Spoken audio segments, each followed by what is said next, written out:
कि आप 10 लाख 15 लाख 20 लाख में क्या कर सकते हैं। आज की तारीख में आप एक शॉप बुक करते हैं या अपार्टमेंट बुक करते हैं, स्टूडियो या वन बेड अपने बजट के मुताबिक कि लोग इन्वेस्टमेंट करना चाह रहे हैं या नहीं, तो वो भी एक रियलिटी यहाँ पे है। चाहे वो डीएचए का कोई भी फेज हो, लाइक 6, 7, 8, 9 प्रिज्म, ये इन फेजेस में कुछ फेज मेच्योर हो चुके हैं जिस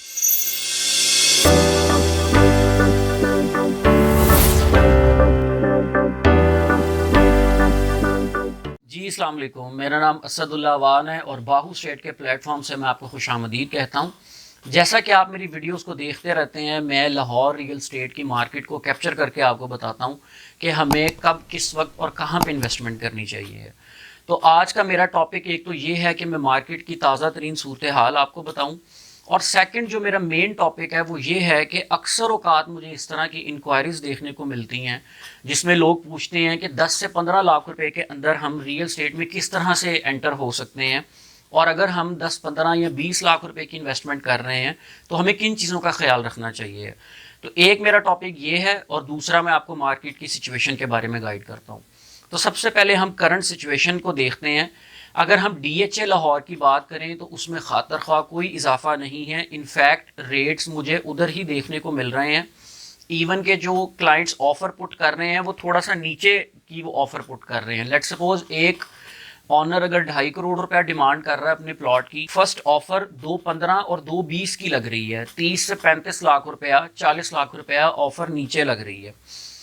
और अगर हम दूसरे एंड पे देखें कि लोग इन्वेस्टमेंट करना चाह रहे हैं या नहीं, तो वो भी एक रियलिटी यहाँ पे है कि लोग इन्वेस्टमेंट कर रहे हैं। जो उनके अपने एक स्पेसिफिक डीलर हैं उनके थ्रू वो अपनी इंक्वायरी पुट करते हैं और साइलेंटली अपने प्लॉट को परचेज कर रहे हैं और उसको ट्रांसफ़र करवा रहे हैं, क्योंकि उन्हें ये आइडिया है कि ये प्रॉपर्टी इस वक्त अपने डाउन ट्रेंड पे खड़ी हुई है, बिल्कुल बॉटम के ऊपर। आज की तारीख में अगर वो किसी भी फेज़ में इन्वेस्टमेंट करते हैं, चाहे वो डीएचए की फाइल्स हों, चाहे वो डीएचए का कोई भी फेज़ हो, लाइक 6, 7, 8, 9 प्रिज्म, ये इन फेजेस में कुछ फेज़ मेच्योर हो चुके हैं जिसमें 6 एक मेच्योर फेजेस में आता है, तो वहाँ पे लोग जेन्युइनली बाय करते हैं अपना घर बनाने के लिए। जबकि 7 और प्रिज्म में इन्वेस्टमेंट पर्पस से भी देखा जाता है। तो यहाँ पे लोग इन्वेस्टमेंट ज़रूर कर रहे हैं, लेकिन जो सेलर्स हैं उनको कोई अच्छी ऑफ़र नहीं लग रही, तो वो उस चीज़ में पैनिक में आके अपनी चीज़ों को वो लिक्विडेट कर रहे हैं कि शायद आगे हमें और भी इस तरह का नुकसान उठाने को मिल सकता है। लेकिन जितना मैं प्रॉपर्टी की फील्ड को समझता हूँ, मेरे ख्याल से आपको थोड़ा वेट करना चाहिए। ये इंशाल्लाह बेहतरी की तरफ जाएगा मामला। आगे आप बजट का वेट करें। होपफुली गवर्नमेंट कुछ प्लान कर रही है, वो आपको एमनेस्टी स्कीम देगी, क्योंकि इससे बहुत सारी इंडस्ट्रीज़ लिंक करती हैं, तो वो लोगों का रोज़गार ज़रूर बनाएंगे। अगर वो ये नहीं करते तो जो टैक्सेस वो इम्प्लीमेंट कर रहे हैं वो टैक्सेस उनको कैसे मिलेंगे जब एक ट्रांजेक्शन ही नहीं होगी। तो ये टोटली विन विन सिचुएशन है, गवर्नमेंट के लिए भी, आम आदमी के लिए भी, इन्वेस्टर के लिए भी और क्लाइंट के लिए भी जो हमारे ओवरसीज़ पाकिस्तानी भाई बैठे हुए हैं डिफरेंट कंट्रीज़ में। तो ये एक ओवरव्यू था मार्केट के ऊपर कि आपको इन्वेस्टमेंट ज़रूर करनी चाहिए है, और अगर आप अपनी कोई चीज़ लिक्विडेट करना चाहते हैं और आपको फंड्स की ज़रूरत नहीं है तो आप काइंडली वेट करें, पैनिक मत हो, इंशाल्लाह आपका नुकसान कवर हो जाएगा। अब सेकेंडली अपने मेन टॉपिक की तरफ चलते हैं कि आप 10 लाख 15 लाख 20 लाख में क्या कर सकते हैं।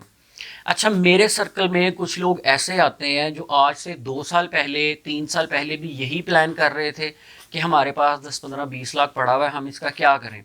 और आज भी वो यही सोच रहे हैं कि हमारे पास 10, 15 लाख पड़ा हुआ है, हम क्या करें। सबसे पहले आप अपनी वर्किंग करें। आपको 10, 15, 20 लाख रुपए के अंदर लोकल सोसाइटीज़ मिलेंगी। और अगर आप दूसरी तरफ जाएं तो किसी भी हाई राइज बिल्डिंग के अंदर आप कोई शॉप बुक कर सकते हैं या कोई अपार्टमेंट ले सकते हैं। लेट्स सपोज आप लोकल सोसाइटी की तरफ जाते हैं तो चीज़ें लिस्ट डाउन करें। जो डेवलपर्स अच्छे हैं, जिनके नाम अच्छे हैं, उन सोसाइटीज़ में आप बाय करें। फॉर सपोज उसमें लाहौर स्मार्ट सिटी आती है, उसमें इतिहाद टाउन आता है, फ़ेज़ 2, फ़ेज़ 1 की प्राइसेस थोड़ी अप हैं, इतिहाद टाउन फ़ेज़ 2 फॉल करता है। और अगर आप किसी हाई राइज बिल्डिंग में जा रहे हैं तो उस डेवलपर को देखें कि क्या वो अपनी चीज़ों को डिलीवर करता है, क्योंकि मोस्टली केसेस में लोग सोसाइटीज़ में बाय कर लेते हैं और वो चीज़ें डिलीवर नहीं होती, देन उनको नुकसान होता है। इसी तरह लोकल जो डेवलपर है वो भी एक बिल्डिंग का प्रॉमिस करता है कि मैं इतने सालों में ये डिलीवर करूँगा, जबकि वो करता नहीं है। तो आपको थोड़ा सा होमवर्क करना पड़ेगा कि कौन सा प्रोजेक्ट उसने पहले डिलीवर किया हुआ है और उसकी डेवलपमेंट कैसी चल रही है, क्या वो कंस्ट्रक्शन चल रही है या सिर्फ बातों की हद तक वो आपको अपनी चीज़ दे रहा है। तो आज आपको प्लान करना पड़ेगा। अगर वही वाले कस्टमर जो 2 साल पहले भी ये सोच रहे थे कि हम 15 लाख रुपए लगा के कोई चीज़ ले लें, और अगर उन्होंने ली होती तो वो 40 लाख की चीज़ को उन्होंने 2.5 साल के पीरियड में मैच्योर करना है। लाइक आप इंस्टॉलमेंट्स में पे कर रहे हैं, जबकि आपकी लमसम एक अमाउंट जुड़ रही है। आज की तारीख में आप एक शॉप बुक करते हैं या अपार्टमेंट बुक करते हैं, स्टूडियो या 1 बेड, अपने बजट के मुताबिक कि मैं 2.5 साल के अंदर अंदर 50 लाख, 60 लाख, 70 लाख की पेमेंट दे जाऊंगा इंस्टॉलमेंट्स की शक्ल में, तो आपको आज ही अपना स्टेप लेना चाहिए। आज आप वो बाय करेंगे और 2 से 2.5 साल में आप उस अमाउंट को मिच्योर कर जाते हैं। देन 2-2.5 साल के बाद आप उसको लिक्विडेट करके इतनी अमाउंट के मालिक बन चुके होंगे कि आप किसी भी डीएचए की चीज़ में या एक अच्छी चीज़ में एंट्री ले सकें। तो ये शुरुआत आपको करनी पड़ेगी अगर आपका बजट कम है। अगर आप दूसरी चीज़ों में जाएंगे तो ऑफ कोर्स वो महंगी हैं, उनकी कीमत भी ज़्यादा है, तो वो आप सोचते ही रह जाएंगे कि हम आज करते हैं, कल करते हैं।